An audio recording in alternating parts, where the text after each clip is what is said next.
தமிழ்நாட்டில் நீட் தேர்வு ஒரு பெரிய பிரச்சனையா இருக்கு. இந்த நீட் தேர்வுல திமுக தொடர்ச்சியா அதுல பிரச்சனை பண்ணிட்டு இருக்காங்க. அண்மையில கூட ஒரு அசம்பிளி பார்ட்டிஸ் எல்லாம் கூப்பிட்டு அவங்க ரெசல்யூஷன் போட்டுட்டு இருக்காங்க.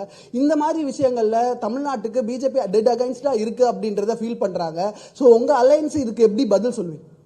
नीट का इश्यू तमिलनाडु में बहुत बड़ा समस्या। देखिए, नीट का इश्यू भी ये लोग ध्यान भटकाने के लिए खड़ा कर रहे हैं और डीलिमिटेशन का इश्यू भी ये लोग ध्यान खड़ा कर रहे हैं।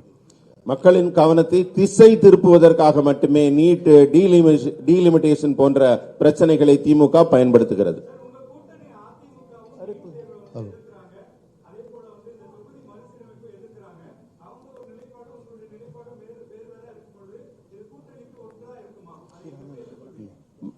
एआईडीएमके का जो स्टैंड है इन दोनों मुद्दों पर अलग है, उनका हटके है, मगर आपका डिफरेंट है। हम बैठकर चर्चा करेंगे और जरूरत पड़ेगी तो there will be a common minimum programme.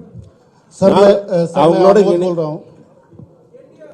नहीं, आप ट्रांसलेशन तो करो, क्यों ऐसा कर रहे हो? ஒரு அதிமுகவுடன் நாங்கள் அமர்ந்து பேச்சுவார்த்தை நடத்தி இருவருக்கும் பொதுவான ஒரு கருத்து ஒத்துசைவு ஏற்படும். அதனால நீங்க பொதுவான கருத்து ஏற்பட்ட பிறகுதான் தேர்தல் இருக்கும். அதனால நீங்க கவலைப்பட வேண்டாம். सर मैं आमोद बोल सर आमोद காமன் நாங்க ஒரு லிஸ்ட், ஒரு common minimum programme, common consensus உருவாக்கப்படும் ரெண்டு கட்சிக்கும் இடையில. அடுத்து एक सेकंड பதில் சொன்ன பிறகு கேள்வி கேளுங்க. Wait for us to complete please. Shrikant ji, आप जवाब लिखो मेरा, ऐसे नहीं होता है।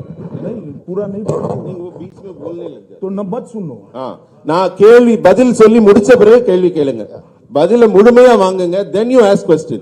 You should take the reply properly. Sir मैं आमोद, मैंने नीट के बारे में ही कहा, शायद आपने सुना नहीं।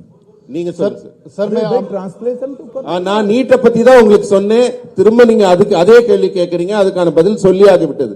பொதுவான கருத்து ஒத்துசைவு வந்த பிறகுதான் நடக்கும். सर मैं आमोद बोल रहा हूं। आपने एक विषय कहा कि तमिलनाडु में करप्शन बड़ा इशू है, लेकिन उसको काउंटर करने के लिए बार बार भाषाई और डिलिमिटेशन का विषय लाया जा रहा है। कैसे काउंटर करेंगे?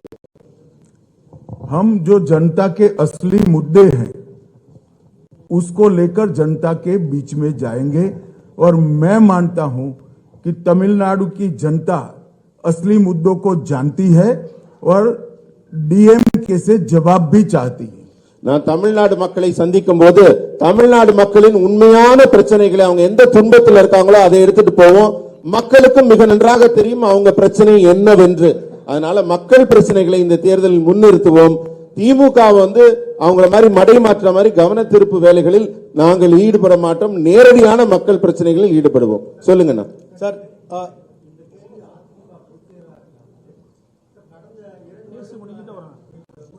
முடிச்சோன்னு வாங்க.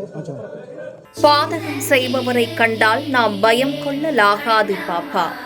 மோதி மிதித்து விடு பாப்பா, அவர் முகத்தில் உமிழ்ந்து விடு பாப்பா.